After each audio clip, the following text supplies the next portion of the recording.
উল্টোডাঙ্গা ক্যানেল circular রোডের একটি plywood কারখানায় 6ই আগস্ট ভয়াবহ অগ্নিকাণ্ডের ঘটনা ঘটেছে। ভোর 5টা নাগাদ এই প্লাই কারখানায় দাউ দাউ করে আগুন জ্বলতে দেখা যায়। স্থানীয় মানুষের বক্তব্য, ভোর 5টায় প্রথম এই আগুনের লেলিহান তাদের চোখে পড়ে। নিমেষে সেই আগুন পার্শ্ববর্তী একটি সমিলে ছড়িয়ে পড়ে।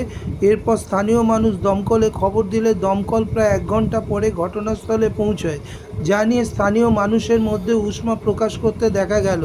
যদিও এদিনের এই অগ্নিকাণ্ডের উৎস কী তাই নিয়ে এখনই নিশ্চিত করে কাউকে কিছু বলতে দেখা গেল না। তবে এটা ইলেকট্রিক শর্ট সার্কিট থেকে হতে পারে বলে অনেকের ধারণা। এদিন ঘটনাস্থলে দমকলের বেশ কয়েকটি ইঞ্জিনকে আগুন নেভানোর কাজে দেখা যায়।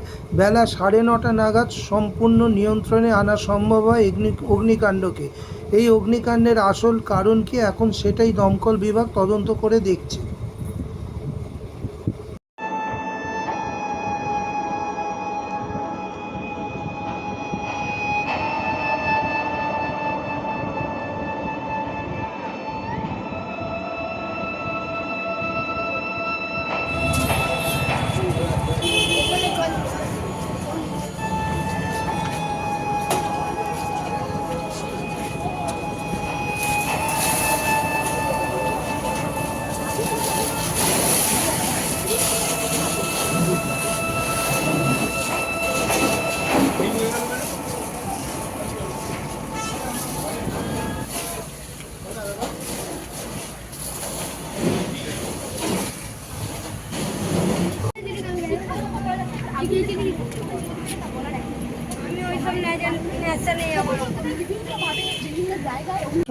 দেখছেন প্রথম নজরে আমি বাইরে এসে শুনলাম 5টার সময় লেগেছে, দমকল আসেনি। 6টার সময় আমি যখন আসলাম দেখলাম দমকল আসলো, এসে নিমাচ্ছি।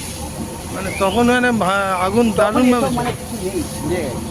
এই পাশে যে এটা পুড়েছে ওটা তো ওটা পরে ধরেছে না, মানে পাশাপাশি। ওটাও কি প্লাই ফ্যাক্টরি? ওটাও কি প্লাই? মানে মোটা মোটা কাঠ আছে।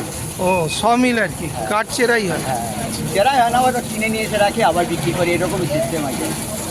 এইবারই কি প্রথম এরকম হলো? আমি তো যতদিন আছি দেখিনি, এই প্রথম হলো এটা।